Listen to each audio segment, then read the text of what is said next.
Okay, we are recording. Yay. Sweet. So Alex and Carla live from, the smartest iCloud podcast in the West.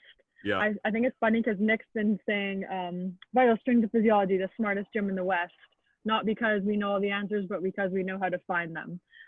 So it's us today. We're going to talk about weightlifting as a background to those that are watching. I asked Alex to give me a little lecture on weightlifting like 6 weeks ago, maybe before COVID and stuff started. And of course that didn't happen. So now we're 6 weeks later and we're going to do a recorded version so that Alex can share all of his weightlifting knowledge to me and then to everybody else. So this is awesome. I'm excited. Yeah. Well, yeah, Carla's definitely got her own share of weightlifting knowledge because you're the one that ends up rehabbing everyone on the weightlifting team at peak power and makes it so that we're not dying all the time. Yeah. Yeah. All good. Yeah. So I'll start with just my basic overall approach to how I program and periodize weightlifting for my athletes. So it's definitely very common to look at weightlifters as if they're just people that go to the gym and do a workout. But I like to look at weightlifters as athletes, just like an athlete in any other sport. Because say you have a rugby player, you're going to be training multiple different qualities with them. You're going to be training them to have strategy in their sport. And it's not just strength training. It's not how much can I squat, right? So in weightlifting, you don't just have your snatch and your clean and jerk. You have your weightlifting specific variations to those. Like instead of having your SAQ, you have your assistance lifts, like your variations of snatch and clean and jerk. So your indirect qualities that are going to help you with that. And then you have your strength qualities, of course, but that's going to be different than your snatch and clean and jerk. Because a lot of people think that, okay, I'm just going to keep doing snatch and clean and jerk heavier and heavier and heavier, and that's going to make me stronger, but that's just going to help your technique, right? So we still need to do the basic squats and deadlifts and presses to get our strength up, and then we have to look at our other qualities there. So in terms of programming and periodization, I kind of segment lifters into 3 different categories. So I have novice, intermediate, and advanced. So with a novice lifter, you generally want, or at least I generally give out, very limited exercise variance because they're just brand new to the sport. The most important thing for them is going to be to develop proper technique in snatch, clean and jerk, and whatever strength exercises they're going to be using until they're no longer a novice. So I'm going to define an athlete as a novice for so long as I have them pretty much under my watchful eye and I'm dictating every single thing they do until I'm confident enough to send them out to max out on their own in a session without me. Because I really want to control what their technique looks like and how much load they have on the bar while they're a beginner, because the most important thing when they're new is just having that consistent technique and those motor patterns built up, as opposed to just trying to throw more weight on the bar and look for heavier numbers. So we'd like to continue with that basic structure again until I'm confident that they can do a heavy single on their own. And then once they're about ready for competition, then we can call them an intermediate lifter. And at that point, we're gonna progressively increase what their exercise variance is, because at this point, they're not just learning the basic motor patterns. They've got the basic motor patterns down, but now they've got potentially some specific deficiencies. Like they might have one very specific weak link. They might have a weak back. They might have weak legs. They might have a problem not staying over the bar in their pull. So that's the point where we start to give them a little bit more individualized exercise selection to work on those problems. Right. Yeah. And then we're doing that to just address those technical errors or physiological errors in their strengths. And this is where we can start looking at programming for technique, for speed, or for strength, depending on where the strengths of that athlete lie. So once they're a novice, they don't really have any strengths yet. They're just new. They have to learn everything. But now once we've discovered what those strengths and weaknesses are, we can program to maximize their strengths and minimize their weaknesses. Yeah, and this is where we start introducing the more complicated assistance exercises, like anything from the blocks, lots of stuff from the hang, So where we would put in lots of complexes, so where they're doing multiple different variations in the same set. And then once we have an athlete get up to advanced, which in Canada we would say like a nationally qualified or nationally competitive athlete who's going to nationals and has a chance to medal and go on to international competition, then we're almost treating them like a novice again. So at that point, we reduce their exercise variance again, because at this point we should have already worked on what their weaknesses is if they're performing at that high level, right? So now we can kind of return to our basic strength exercises and our classic snatch, clean, and jerk, because now we just want to work on maximizing that performance now that we've fixed all of our technical errors. So lower variance in the exercises again. And anyone that's truly an advanced lifter at this point, we can't just treat them like a generic lifter at this point, because they're going to be defying the rules if they're up competing that high, right?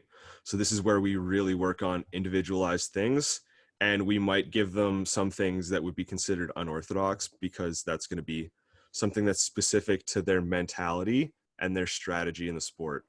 Because now that we're at an advanced level with them, we can specifically look at how their technique deviates from the norm, and then we can program around that. Because once we have a novice, right, we want to teach them what the textbook snatch and clean and jerk would look like. But now once our lifter is advanced, we can no longer treat them like textbook, because they're this unique person lifting super heavy weights. So we need to look at what's specific to their body and how we're changing the snatch and clean and jerk for their body. What would be like an example of that for one of your weightlifters? For one of my weightlifters, we would have probably Max is one of my most advanced weightlifter, and he's just turned 17. He's a super heavyweight, but he's already competing at the national level. He was junior national and youth national champion this past year, and we were looking at sending him to Pan American championships and potentially youth world championships, but of course COVID, so that's not happening anymore. But the thing that I look at most with Max is just moderating training load, because he's such a big kid. He's 125 kilos when he was 15 years old. We really need to moderate how much he's doing, because it's easy to just continue loading him and loading him and loading him. But because he's so heavy and the weights he's lifting are absolutely large instead of just relatively large, right? It's going to be a lot of strain on his body, and it's easy for him to get injured. So it's kind of a situation where less is more. And if I'm looking at his overall program and periodization there, I want to keep his relative reps relatively low. And if I want to increase that, I have to keep the average intensity he's working at relatively low, because we've already had a couple issues with him where he's had like really sore back, whether or not that's an injury or just because of technical deficiencies. It's very easy to cross that threshold and get him injured. Yeah. So we don't have a lot of specific technical issues that we'd work on with him, because even though he's considered advanced because of his performance level, he's still relatively new to the sport, because he's only been doing it for about 1.5 years now. So our biggest thing with him is just monitoring that loading. Yeah. Yeah.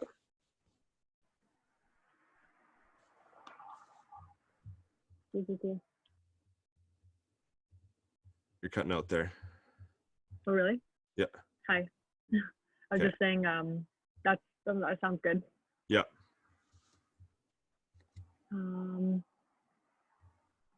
What else? You were on another track before I asked that question. Yeah, I finished off talking about advanced lifters and having them deviate from the norm. Oh, yeah. Anything else to add to that? Yeah.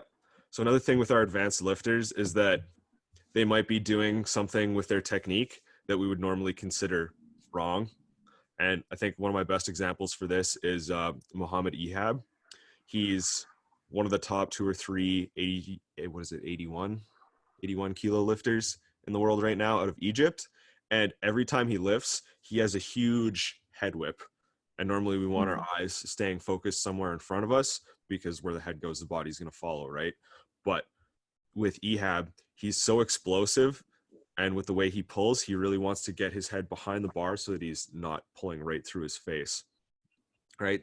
So when you have a case with someone that's competing at the world level and they have something that you would consider wrong technique-wise, you kind of have to look more into what their technique is and why they're doing it. And it might not necessarily be something wrong, but just something that's more specific to either their strategy, technique, or body type that's allowing them to perform at that high level. Mm. Yeah. And I don't really have any specific examples of that with my lifters because I don't have any lifters that are competing at the top 3 in the world. But yeah. Yeah, fair. All right. So that's the overall like programming based on training age. But let's go into a little bit more for periodization. Okay. So over the course of a training season, we'll just break it up into the off season and the in season for simplicity's sake. But in the off season, we're generally working on less specific lift variants, and we're doing it at lower intensity with higher volume. So just similar to what you'd be looking at for periodizing for any other sport, right? Our specificity is low, our volume's high, we're working on general qualities. So for a specific example of what that might look like, we're going to be doing a lot more relatively low intensity squats and other strength movements like presses, and working on how those movements look rather than what load is on the bar, focusing a lot on eccentric tension so we can build up muscle mass. Then we're going to be looking at very specific variations of exercises and intents of the classic exercises. So instead of modifying an exercise, we can just use the same classic exercise, but focus on, hey, before you set up, make sure you're in this specific start position, right? And we're doing that during the off season because our biggest priority in the off season is going to be to fix technical and physiological weaknesses, because we're at a point in the season where our performance doesn't matter. How much we snatch and clean and jerk doesn't matter because the important competitions aren't up for potentially 6 months, right? So here's when we can take a step back and look at, okay, why aren't you progressing as we want you to, or what was holding you back last season at your competitions? And we can look at those issues and figure out how we're going to fix them and what exercises or strategies we can implement to do that, as well as just working on general qualities. Yeah. And so an off season for weightlifting is usually about 6 months? It depends where you're from and what competitions you're going in and what level the athlete is. But as an example, for right now during COVID, the off season is potentially a year and a half because we don't know when competition is going to be able to start up again, right? But a typical off season would be 5 to 7 months, depending on the level of the athlete. Because, well, at least in my opinion, there should be a long amount of time where you're not competing. Because if we're going from a cycle of maxing out at a competition, then you have another competition in 3 weeks because you have to compete at an open competition, and then you have to compete at provincials potentially to qualify for nationals, and then your athletes going to a bunch of different competitions along the way, right? We don't want to overload them with a huge amount of competitions, especially if they're an athlete that's trying to be competitive at the national or international level, because we want to limit the amount of times we're peaking them in that season. So an off season can change depending on what the calendar is going to look like for the year. Yeah. But yeah. Generally pretty long because we want to work on a lot of general qualities for a long time. Yeah. Maybe this will come later, or maybe it's just now, but this just popped into my head as a question. Because you don't know how long like the next competition period will be, how do you like separate your periodization? So like, do you block periodize right now and like try to work on hypertrophy 1 month, and then the next month, okay, we'll work on strength unless we know we're going back to competition, then we'll change it? Or like, how are you kind of structuring, if you like, if it's 2 months off or 6 months off or a year and a half off, like how are you going to change the focus of the program to keep this is like better as it relates to COVID too, right? Just because we don't. So the way I've kind of been structuring it right now is we were about a month and a half away from nationals or the end of the season for most of our lifters. The only athlete that was probably going to go any farther than that was Max, and he was going to be out to international competition over the summer. But because we were only about a month away from nationals for most people, this would have been pretty close to the start of the off season. So I generally program block periodization, but I don't necessarily have a specific focus each month. I kind of like to look at all my qualities on a spectrum. And as I move from a block of program that I give my athletes to the next block, I like to just shift the like where on the spectrum those qualities are working. So I'm not specifically working on hypertrophy one month and then dropping it off and working on strength the next month. As we progress through that off season, say month one, we have hypertrophy maxed out on the spectrum. As we move through every month, that's going to drop off the spectrum a little bit until we get to our competition season. And then same thing with strength, it's going to be going along that spectrum where it's least important farther away from competition and slowly getting more and more important as we get towards competition. Yeah, right. Yeah. But in terms of looking at when this is all going to be over and what's going on with competition in the future, we're kind of taking that month by month for right now because, we don't really know when it's going to end, and it's getting reassessed quite often. But one thing USA Weightlifting is looking at right now is potentially hosting online competitions where take a video of yourself where we can clearly tell what weight is on the bar so that you're not lying to us about it, and then send it in and then have that verified by a weightlifting official. And then you can use that total to qualify you for any upcoming events. Yeah. But with the cancellation of the Olympics and World Championships, that might get scrapped because there's probably not even going to be anything to qualify for. So again, we're just taking it month by month pretty much. Yeah. What happens. Yeah, fair. All right, continue. All right. What was I talking about before we digressed a little bit there? I think you were talking about. I think I was talking about off season. Yeah, I think so too. Okay. And what did I finish off with that there?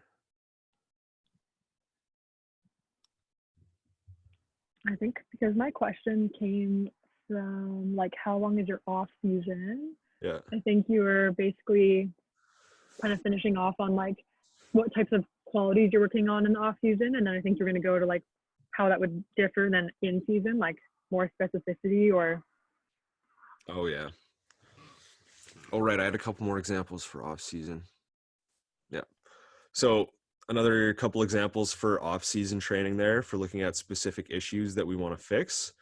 For example, somebody might have a very weak overhead position and a weak front rack position for their jerk.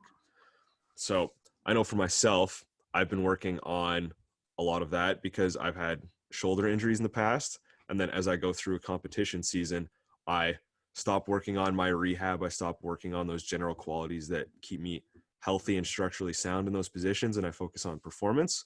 So then once we get back to that off season, then I look at a lot of things that are going to build up my lower traps and build up that overhead stability. So I would do a lot of things like a push press with a slow eccentric or presses with slow eccentric, lots of overhead squats, lots of presses from snatch grip, or anything that's going to help that some general specific quality of the overhead position there. And then as we start moving down the months to competition season, we're going to focus less on those specific technical deficiencies, and we're going to shift the focus more towards our performance. So now as it gets closer to that season where we're looking at qualifying for events and winning events, now the most important thing again is how much we snatch, how much we clean and jerk. So about midway between off season and in season, that's where we're going to be looking at either speed or strength, depending on our athlete. So if we have an athlete that's over strong, back squats significantly more than they clean and jerk, we're going to be working on training at lower intensity zones, lower percentages, so we can try and bring those speed qualities up, because we can continuously make an athlete stronger and stronger, and that's always going to help, right? But if they're already over strong and their deficiency is speed, we want to just focus on that speed, and then vice versa. So then coming up to about 6 to 8 weeks out from our most important competitions, that's when we start dialing in the specificity and really focusing on our high percentage snatch and clean and jerk. So there we'd be lowering our reps per set, potentially increasing sets, and then increasing our average intensities that we're using over the course of those blocks. So even though the sets are going up, the volume is lower than it was in the off season. Yeah, because for example, in the off season, if I was having a high volume clean and jerk day for someone, I could give them 6 sets of 3 clean and jerk, which is going to be 18 reps, right? But now if I decrease the reps per set but increase the sets, I could have 10 sets of 1 clean and jerk at a higher percentage. So they have all that time in that one set to focus all of their intent and energy on making that 1 rep look perfect, and then they get a rest. So instead of 18 reps over 6 sets total, now we have 10 reps over 10 sets. Yeah. So that is kind of a tool we can use to allow us to dial up our intensity while still having lower volumes. Yeah. Yeah. Makes sense.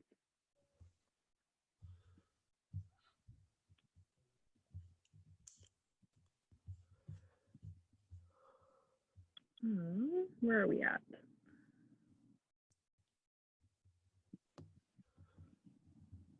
I'm looking on your little sheet. Yeah. We wrote some notes in advance and it makes things so much easier. Yeah. Do you want to speak some more about like at the top there you're writing about like zones and stuff, which makes me think about like not that they are Olympic weightlifters in any sense, but like Altus uses zones for strength. So like zone 1, 2, and 3. I think zone 1 is like max strength, and then zone 3 is more of like capacity kind of lifting. So they talk about like zones or like in their lifters programs, who again are not weightlifters, Yeah. but they might do some Olympic weightlifting. They just use those 3 zones. Yeah. Do you guys use that, or is it something different with this like 5 zone range? Yeah. So the place we get these zones from is from a few textbooks that Russian sports scientists released around the 70s, and they classify lifts into zones 1, 2, 3, 4, and 5. So zone 1 is going to be 50 to 60% of your max, zone 2, 60 to 70, zone 3, 70 to 80, and so on. And so zone 1 in that lower percentage range is going to be focusing on the speed of the lift, whereas you work that spectrum towards zone 5, and zone 5 is going to be maximum strength because that's the highest relative percent of the lift, right? Zone 3 in the middle there is going to be our technique zone. And it's not like each one is discretely speed, technique, strength. Again, it's working on a spectrum because you're still going to be working on all 3 of those qualities no matter what zone you're in. But we can use those zones when we're writing out a program for our athlete to look at the statistics of that program and figure out, okay, well, if I have the majority of my training for this athlete in zone 1, the biggest focus of this block is going to be on speed. So now we can spread out our training and look at it spread across these zones to try and figure out what weaknesses we want to work on or what things we want to emphasize for a certain training period. Yeah. Generally, for any intermediate athlete, you're pretty safe to work in the middle there in zone 3 the most of the time, because you're going to be working at that sweet spot between strength and speed, right? But now as we start to get more advanced, we get to know that athlete more. We've run them through longer training cycles. As we get to know more or less what their strengths and weaknesses are, that's when we can kind of diverge from that norm and build something that's more specific for them. Yeah. Yeah. Makes sense. Yeah. But yeah, just in general, we would want the majority of our training in that middle zone and then taper it off to either side. Speed or strength, yeah. Yeah. A random question that I wrote down while we were talking earlier, but I think I know the answer to this. But for those that are listening that will be listening that don't know weightlifting as much, is there any place for bench press in a weightlifting program? That's going to be a highly controversial topic depending on who you ask, but bench press is going to be like overall, it's a general exercise for weightlifting because we're never laying on our back pushing something up in front of us, just how it's a general exercise for any sport where you want to develop the arms and chest, right? But in the off season, when we have potentially 6 months to the next competition, of course we can implement bench press with a lifter if we need to get them stronger arms. Mm-hmm. Should it be the majority of their training? No, of course not, because that's not what the sport is. But it's always a tool that we can use to fix a specific issue. Any exercise is going to have a place in any sport as long as you can justify its use. So if I'm using bench press to build my athletes stronger arms when they're far out from competition, I think that's a totally justifiable use of that exercise. Mm-hmm. Yeah. That makes sense. Yeah. Do any, aside from, I guess, like for weightlifting, it'd be really important to track training volumes and intensities for the most part, because weightlifting is like so far on one end of the spectrum of sport specific. Yeah. Like there's like a very few qualities that you need. I mean, kind of like for weightlifting, as opposed to like on the other end of the spectrum, like a team sport or like a complex sport like hockey. Like there's like skating imitation qualities that you need. There's like stick handling qualities you need. Yeah. Hand-eye coordination. There's like, there's like the game. There's so many things. So I guess generally speaking, like weightlifting is a pretty specific sport. And so is tracking like volume and intensity, percentages, like weight lifted, strength, is that the main way to monitor, or is there other ways that like you would typically monitor for weightlifting? My preferred way to monitor for weightlifting is just through a relationship with my athlete, because as much as it's a very defined sport where you know exactly what you need to do, you need to go out there and you need to do a snatch and you need to do a clean and jerk. There's none of these unknowns where you have other people interacting with you, right? So it's very specific in that sense. But if all we did was work on that one specific thing, we would lose out on a lot of qualities that are indirectly going to help us get there. So I definitely like to monitor percentages and training zones and volumes with my athletes so that I can get a very concrete idea of what's going on. But I also like to just have an open relationship with them where I can be able to talk to them about their training and figure out how certain things make them feel and how that makes their technique feel, how it makes them feel in terms of being motivated to train and compete. Because as much as we track volumes and intensities, that's not going to tell us what their technique looks like. That's not going to tell us how the lift feels to them, whether it feels good or if it feels slow or uncoordinated. So I feel like I like to have that relationship where I can figure out what's going on in their heads, what their subjective feelings are, and how they're relating the movement of their body to their sport. Yeah. Do you want to maybe talk a little bit then about like some specific case studies where like one of the questions that I thought would be interesting is like, how would you like start to think about some of the way you would lay out training for like 1 month or 6 months of training for like a specific case study? I'm obviously interested in it with respect to other sports, because I don't train any specific weightlifters, but I train other athletes where we use Olympic weightlifting. Yeah. So maybe you have a case study that's like specific to just a weightlifter, and then we can like contrast that with like a non-weightlifter that uses Olympic weightlifting. Like how would you lay out those two programs, like generally speaking? Yeah. So if we're going to talk about how to lay out training for a weightlifter versus a non-weightlifter that uses weightlifting, I'll see if I can pull up a programs here. So, oh, I lost you. There we go. Okay, I will share my screen here. Take a look.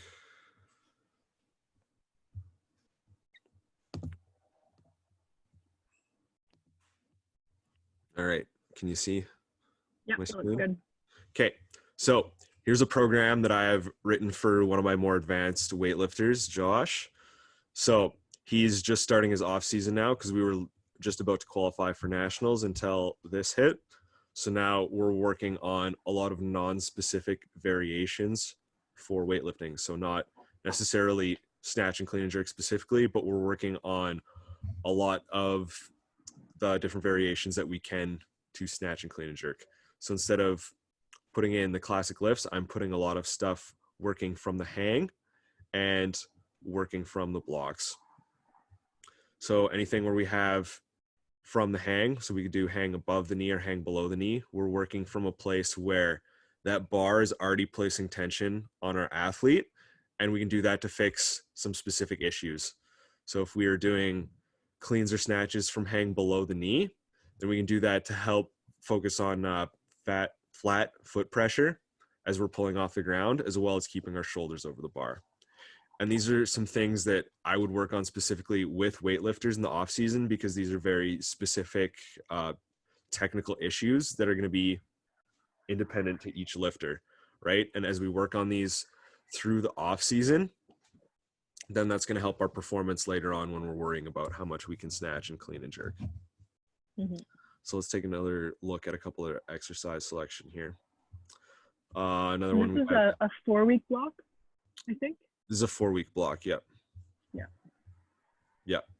Yeah. 5 days a week for 4 weeks. And we're progressing the exercise selection a little bit every week. So kind of the spectrum that I used for this specific training block is, at the start of the training block, we are working from I guess, less complete version of snatch and clean and jerk. So we can kind of break down the lift into different segments. So we have the full lift off the floor, which we'll say is 100% of our lift. But then if you had someone working from a clean from the pocket, which is going to be just below our hip crease. So we're starting from halfway through the movement at that point. So in our first week, I'm working with movements that are 50% or less of the full movement. So we're working on a lot of stuff that's from a high hang position. And then as we progress through the weeks, we're slowly starting from tension that's closer to the ground. And then at the start of next block, we're going to be working off the ground a little more. So we can kind of work through that spectrum of least specific to most specific to fix a couple of different issues there. Yeah. Yeah. And that's just a matter of determining what our issues are and what exercise selection we're going to use to fix them, and then progressing that over time. And then the other thing that I was working with Josh on this block was he's coming off a little bit of a shoulder injury from a lot of high percentages leading up to his competition season. So I have probably about 120 to 150 reps a week of lots of light overhead variations. So we have presses behind the neck. We have arms only muscle snatch. So just working through that snatch pattern with only the arms instead of using the legs. We've got some snatch presses in there. So working on fixing those specific issues of staying over the bar and a shoulder injury. Yeah. And then I will go over to a non-weightlifting athlete that I was programming for. If I can figure out how to share that.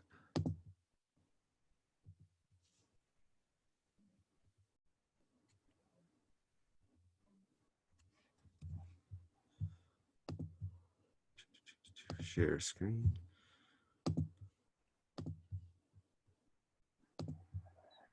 Okay.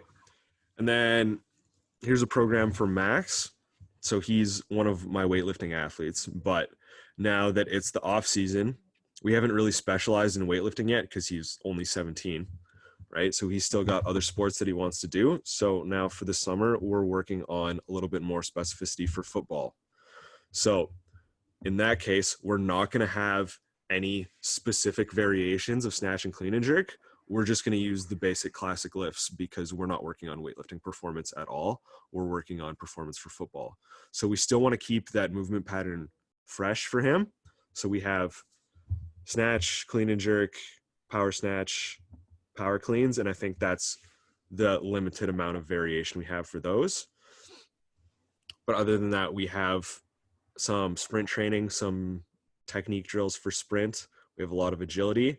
And then we have basic compound strength exercises because he wants to get stronger for football and he just enjoys doing that kind of powerlifting style training. But how many lifts a week? He's lifting 4 times a week, but the lift sessions are a lot shorter and a lot less volume than they would be if we were focusing on weightlifting. Right. So this is actually like one day of programming. This is no, each like segment is one day. Is one day. Okay. Yeah. Except I think I have the lifts and the agility put together on the same day for him, so that he can have more rest days rather than training once a day for 7 days. Mm-hmm. Yeah. So like one of the lifts and one of the agilities are put together, so he has 5 days of training and then 2 days off. Mm. But as this would pertain to like what I would suggest using weightlifting for a non-weightlifting athlete, is we want to treat them like a novice, even though they might not technically be a novice, because we don't need to focus on making them snatch and clean and jerk as much as possible. So we don't need to go through a lot of those specific technical variants with them. We just want to focus on that general movement pattern and utilizing that movement pattern to improve whatever quality we want to improve with whatever reason we're using weightlifting with them for. So instead of having a lot of specific technical fixes with them, I would just focus on that movement pattern. And unless it's some huge deficiency in their movement pattern, I think we could generally just stick with that and cue them through the exercises. Because at the end of the day, they're there to compete their other sport, not in weightlifting, right? Yeah. So as long as we just have a good eye on them, we could use snatch, clean and jerk, hang snatch, hang clean, and pulls. Really, it's not like we're working on pulling under the bar or anything super specific there with them. Yeah. Kind of a related question, and just kind of like also it's kind of a general question maybe too, but so you're programming like based on intensities. If you have an athlete that day is supposed to hit like any given percentage, so Max is supposed to hit 70% on his power full clean on a given day, or 90%, or whatever percent based on his last testing numbers. Yeah. What if they can't hit that number? How do you adjust? And does it matter if they hit a little bit less on a given day or a little bit more? Yep. That's actually a great question. And that's like one of the things I'm always most adamant about whenever anyone asks me about programming, or when I program for one of my athletes, is I actually hate programming intensity zones and specific intensities. But when I do, I always tell my athletes, okay, this is your intensity, but if you don't hit, like if you hit 69% instead of 70%, it's not the end of the world. The training intensity is there kind of with the same intent as those training zones we talked about before. So if I give someone a 70 to 80% intensity, I don't care if they hit that specific number. The intent of that is we're working in this middle zone so that we can work on technique and have that focus on technique rather than the focus be on speed or strength. So when I program, rather than spending however much time specifically looking at, okay, I have a 68.95 average intensity over the month, I would rather look at, okay, well, what proportion of my reps is focused on technique? What proportion of my reps is focused on strength? What proportion is focused on speed? Rather than looking at the very hard number of what the percentages should be. And so then go ahead, sorry. Well, you go ahead. Yeah. I was going to say, so then at the end of a block, say it was a block for Josh, focus, or I guess it's just easier to use Josh as an example because his program is more specific, or like more simple, I guess. Max's program, like we're trying to improve speed and running and agility and a few different maintain his strength. But like if you had a really simple program like Josh's, and the purpose is better shoulder pain, or like improved shoulder pain, improved speed. I can't remember the exact focus other than the shoulder and like the fact that it's a specific program. Fixing shoulder injury and then working on staying over the bar and working from tension. Right. So then I guess you almost just answered my question there, which is, at the end of a block of training, you'd want to be able to figure out if your training program actually worked. So you'd want to say, oh, my program based on speed actually did improve speed, or my program based on strength, it did improve strength. So for Josh, I guess the outcomes are just like, as I watched him train over the month, and as I interacted with him over the months, you know, his shoulder pain improved and his like positions improved.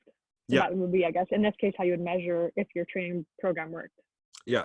So in general, if you're looking at an off-season program, you're going to be able to tell if it improved, if your athlete is gaining muscle mass, because that's usually going to be one of the common goals. But then the other common goals, like we were going over with Josh here, is reducing pain from injuries and fixing technical issues and fixing positions. So that's not always going to be something you can specifically measure with a test, but just something that you can look at and see in their technique and see that their lift at 70% looked like trash a month ago and their lift at 70% looks totally clean now. Yeah, that's fair. Cool. Do we have any more sample ones, or are those the main ones you wanted to show? I guess that gives us the range that we were looking for. I mean, I have like a few dozen programs sitting, but if you have any like specific training age or intent of a program that you want to look at, we can go over that. I mean, we could go at list stuff forever. Yeah. I think my initial like inquiry about weightlifting is because I use weightlifting a little bit with like select athletes. Yeah.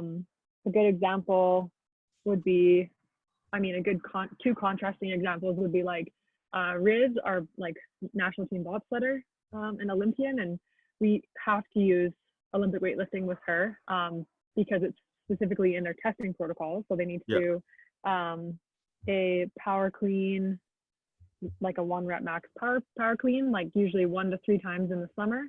And so we have to basically train it all year round, which isn't a problem because it, to a certain extent, probably transfers to bobsleigh.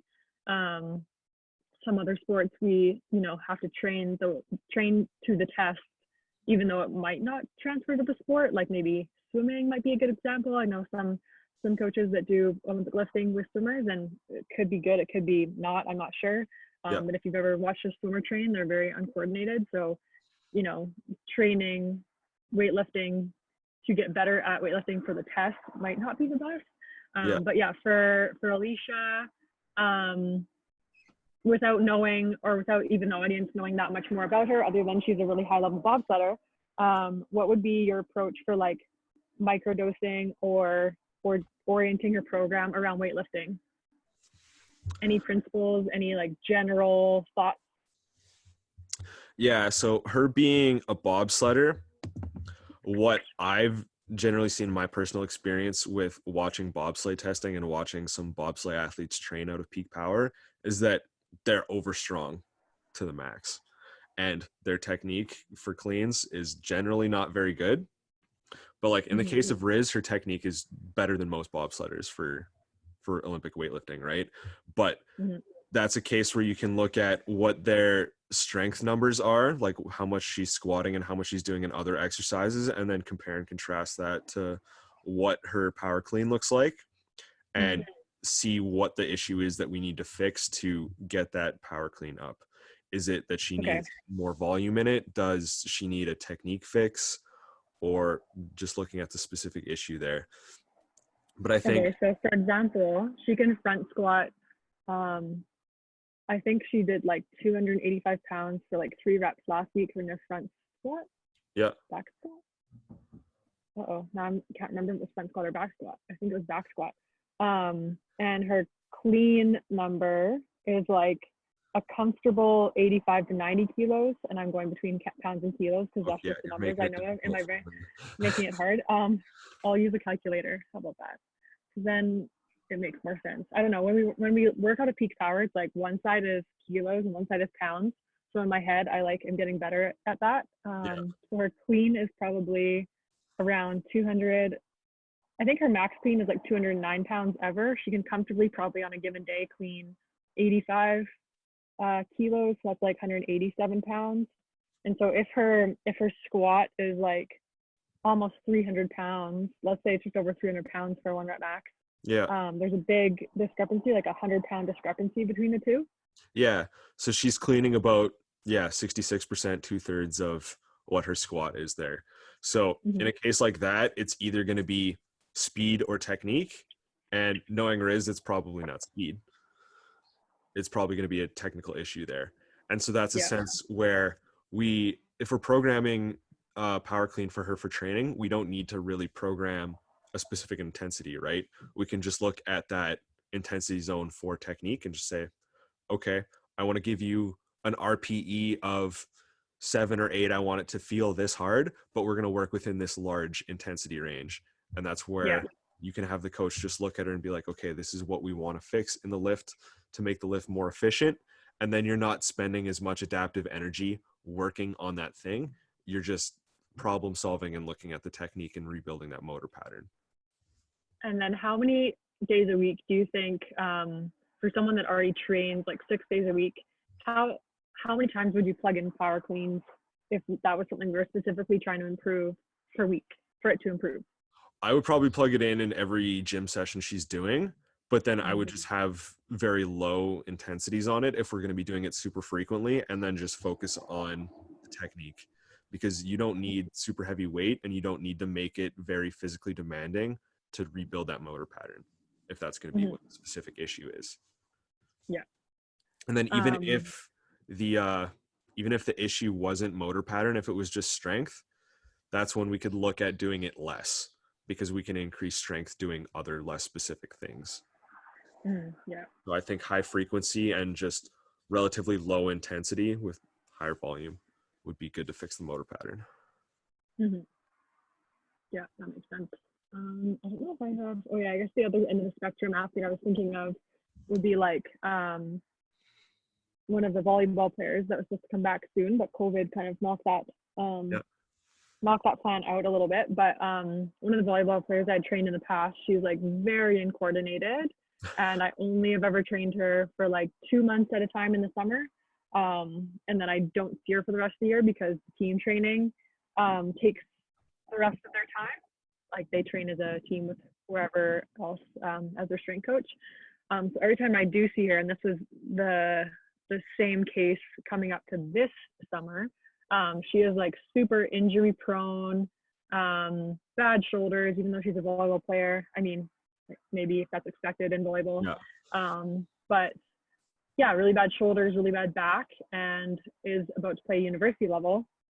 So for an athlete like that, who's all those things plus like super uncoordinated and maybe 17 years old, how would you use Olympic weightlifting if that hypothetical person came to you? In that case, I probably honestly just wouldn't use weightlifting, because if our end goal is increased sports performance, like making her a better volleyball player, we don't have to use weightlifting. The only time we have to use weightlifting is if they're a weightlifting athlete, or if they're in a case like Riz where they're getting tested on their power clean. There's an infinite amount of other exercises we can use to make someone a better sport athlete. There's other coordination exercises we can use. There's other ways to improve vertical jump. There's other ways to improve strength, right? And if you only have a limited amount of time with this athlete for maybe 2 months a year, it might be better to focus on using things that take a lot less time to learn than having to teach them weightlifting. Yeah, agreed. Yeah. Just wanted to see your perspective on that as well. Yeah. Should we go to some of the questions that we had written out, or that people had asked us on Instagram, and we can double check Instagram and see if there's any new ones? Yeah, maybe? let's take a look at those. Just that we're coming up on an hour. I don't want to spend too much time of viewer time. So the first question was like, actually you kind of answered it, but like kind of. So for like a young weightlifter, that's like a teenager, putting on strength faster, like really fast, because they're kind of getting those like initial newbie training adaptation like advantage, where they can put on muscle really fast, but they're like tendons aren't adapting. Tendons just don't adapt as fast.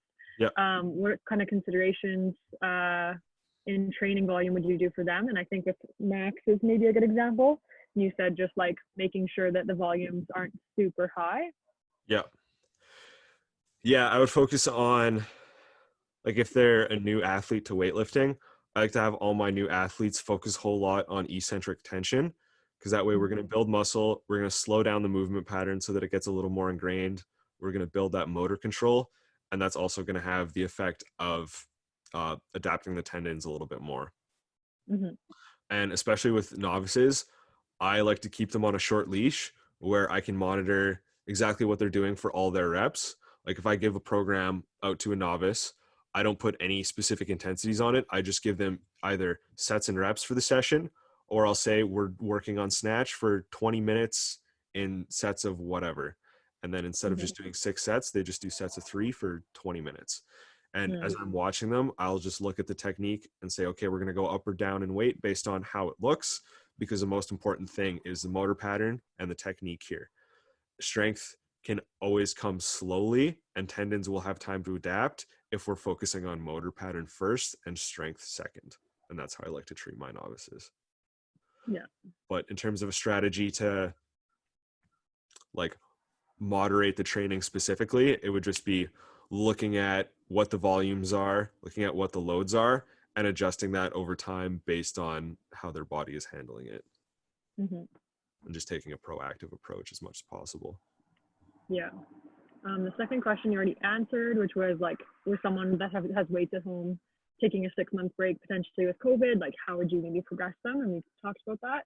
Yeah. The third one is talking about intensities, and we touched on this, but how often are you like retesting people's maxes if you're wanting to like, you know, see if their max strength has improved, or their max clean or whatever has improved? Do you retest often? Depends on the point in the season mostly. If we're in the off season, I'm not testing very often. I'm looking at motor patterns and technique and specific issues. But if we're getting closer towards competition time, we can kind of tie in testing with training, because weightlifting is a very specific sport. We know exactly what they need to do. They need to snatch and clean and jerk what their heaviest are. So we're going to build in days to their training, potentially every 2 to 6 weeks of, okay, we're going to go for a heavy single today, and we're going to see how heavy we can go with it looking good. I'm generally not going to try and force out reps from my athletes that look poor or that are very grindy, or they're going to have a very heavy toll on their CNS, because I want to figure out what their max strength is. Because as long as I know that they can squat more than they can clean and jerk, then I generally don't need to have them be a whole hell of a lot stronger than that, because I would rather focus on nailing in that movement pattern and focusing on snatch, clean, and jerk technique than I would on max strength. Because as we load volume on them over time, strength is going to increase, and we know that. And it's very few situations with specific athletes where their limiting factor is their strength. We talked about Alicia's percentage being maybe around that like 66% or so. What percentage would you want to see if someone's not considered over strong, like they have the perfect balance between like a clean and a squat? Are we looking at back squat or front squat for that one? Back squat, maybe? Back squat, I'd say 75% maybe. And then lower for front? Yeah, lower for front. Well, like higher percentage. Yeah, because front squat's going to be lower than back squat. So like 80 to 80, like 75 to 85 for front squat. Yeah, that makes sense. Yeah. Another question was, a good question we got this morning was, what are the prerequisites a person should have in like mobility, stability, or strength before they start weightlifting? I mean, ideally, you should be able to start weightlifting from anything and then work with your coach on what your potential deficiencies in mobility, stability, and strength would be. But in an ideal case, to just hit the ground running and be able to train super hard out the bat, we would want to have someone not be super strong, because then we're just going to be potentially loading a whole lot of weight in novel positions right away, which is kind of a struggle that you run into with people that have retired from another sport and that are, you know, they've done a lot of strength training in their lives, but they haven't learned the patterns for weightlifting. So ideally, you'd want someone that's fresh, not super strong, but stable and mobile enough to be able to control their body in a full overhead squat. because that's going to be the most mobility demanding position in weightlifting. You want to make sure that they have the requisite mobility in their hips, their ankles, and their T-spine to be able to get into that solid overhead position without compensating at any joint. Yeah, I don't remember where I saw it, but I remember seeing a really simple assessment for like if someone has prerequisites for like a snatch, for example, or pretty much like if people just have good mobility in general, they'd be able to go like overhead position, seat narrow, and pointing forward, and they'd be able to go into a full squat without their torso collapsing forward. Yeah. Do that anyways, but I thought that was a really just like simple mobility assessment for like good dorsiflexion, good hip flexion, good back strength, like decent shoulder mobility and flexion, and like enough strength in your back to hold yourself upright. But I mean, it's a quick assessment too, because as soon as you drop someone into that position, you can pretty much see yourself, even if you're not like a trained coach. You can see, oh, it's the ankles, oh, it's the knees, or it's the hips, or it's the shoulder. And then you can start fixing it. Yeah. I think you nailed it there. Just being able to get into that overhead squat with upright torso. And then even if you wanted to push it one step further, you could have someone do an overhead squat with their toes on a wall. And then that way that prevents the knees from coming over the toes, because ideally we shouldn't have to use that ankle mobility to get someone down into a front squat. We should be able to use a combination of ankle mobility and hip mobility to have those femurs externally rotated, have the ankle going into dorsiflexion, and that combination is going to keep all the joints relatively stacked rather than having the knees jamming out forward to compensate for something else. Yeah, for sure. I'm just going to quickly check our newest Instagram questions. Like we were talking about earlier, we usually just don't get any good questions. People are just commenting like, come see my page. It's a really good page. I got a bot. Come look at me. Exactly. So yeah, we got basically bot responses again. So the other question, the main mobility question, was the good one. Anything else you want to add before we call it a day on this talk? Yeah, I think I had 2 more points that I didn't write down, but that I just remembered. Okay. One would be, when I'm programming for athletes, my favorite way to program intensity is with RPE. And RPE is generally not very popular in weightlifting, just because I don't think anyone's really had a standardized way to implement it, and it's never really been studied in weightlifting. But it's super common in powerlifting and bodybuilding, where a coach will program, okay, it should be an RPE 9 out of 10, or it should feel like you have 1 or 2 reps in the tank. And you very rarely see that implemented in weightlifting. But I like to implement an RPE scale that's not necessarily RPE, but it's just a classification scale. So instead of programming 70% intensity for a lift, I'll say make it an RPE 7, but then I'll define RPE 7 as the absolute best technique in a lift you can have. You're not grinding out the lift. You're totally balanced. I'd be happy seeing that lift if I were a coach, right? And then if we're going up in RPE, say if I move from RPE 7 to RPE 8, it's like, okay, maybe it was a little bit slower.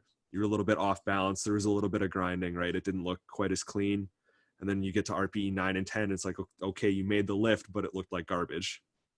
And that's one way that I like to program, because if I just tell an athlete, okay, for this whole month, we're going to be working on your day one's first exercise is going to be a snatch. It's going to be RPE 7 every one of those sessions. So week 1, they find a weight on the bar that they call an RPE 7. So let's say that's 80 kilos. So next week, I want them to write that down, keep a record of it. So that's going to keep them accountable. And then next week they move on to that, and they either have to try and increase the weight on the bar while maintaining RPE 7 so that they can have higher weight on the bar while making the rep look just as good, or else they're keeping the same weight on the bar and trying to make the rep look better. Right. And that's a way that we can kind of implement a little bit of accountability and just try and work on linear progression when we're programming, rather than, okay, we're going to stick to this strict variable. And then a lot of that just depends on what the relationship you have with your athlete is as well, because RPE is terrible for some athletes because they're going to have a terrible time subjectively judging what it should look and feel like. And they feel like they want to have something very specific that they have to hit. And then conversely, some athletes might hate percentages.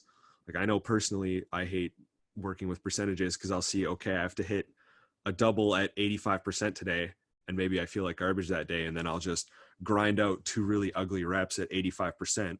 And that doesn't really help my training because I'm just forcing out a poor movement pattern rather than really looking at what the intent behind that percentage is. Mm-hmm. Yeah. And Good then, way of looking at it. yeah. And my other point that I wanted to make was when you're teaching snatch and clean and jerk, depending on who you're working with, it can be easier to build a motor pattern working from the top down or from the bottom up.